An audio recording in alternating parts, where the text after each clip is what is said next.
Jannatga kirmaysiz siz, tavba qiling. Eriga siz jim o'tiring degan ayol jannatga kirmaydi. Tamom. Oilani boshlig'i erkak kishi bo'ladi. Ar-rijalu qawwamuna 'alan nisa.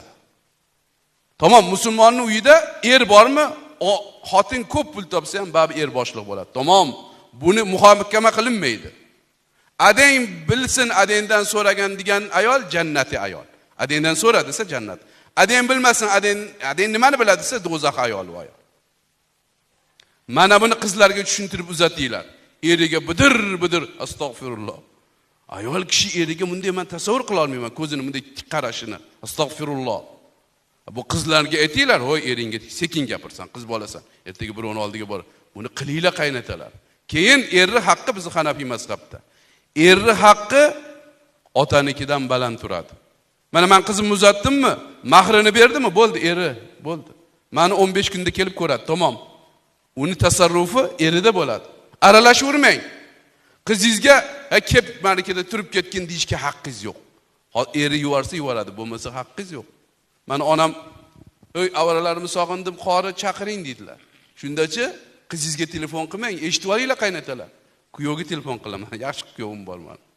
Iltimos, shu yaxshi sog'inib qoptilar hojona. Olib keling, mashina yuvaraymi deb yalinaman. Yuvarsa yuvaradi, bo'lmasa xafa bo'lmayman. Vaqti yo'q bo'lsa keyin olib keladi. Shunday bilib olinglar qiz uzatganlar. Xotiningizga ham ayting, aralashaverma. Kelin olgan bo'lsangiz xotiningizga ayting, "Hoy, o'zing ham kelin bo'lgansan. Yoshligingda ayb qilganmisan?" Hammamiz ham qilganmiz aybimiz.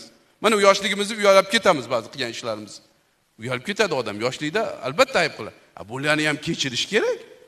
Darrov kelmasdan aybini topib, pelani yaxshi yuvmayapti. Falon qilib astag'fir. Shuning uchun sizlardan juda katta iltimos bugun foyda bo'lib qolsin. Uylaringlar Abdulaziz qori akam aytardilar, Alloh rahmat qilsin. 104 da o'tdilar. Erkak kishi uyi tinch bo'lsa, qarimaydi derdilar. Xotiningizni yaxshi ko'rsangiz qarimaysiz. Bolalaringizni yaxshi ko'rsangiz qarimaysiz. Uning uchun nima qiling? Mana hozir ketayotganingizda ikkita qovunni, ikkita nonni olib boring uyingizga. Rasululloh aytdilar, qaysi erkak uyiga halol narsani olib kelib qo'yib, ahliyalarini xursand qilsa, o'sha erkakning gunohlari hammasi to'kilib ketadi dedilar. Ana ko'rdinglarmi? Oilani ba'zi erkak kishi anaqa tilni yaxshi qilish kerak, shirin gapirish kerak. To'polon qilib so'kinib kirmaslik kerak.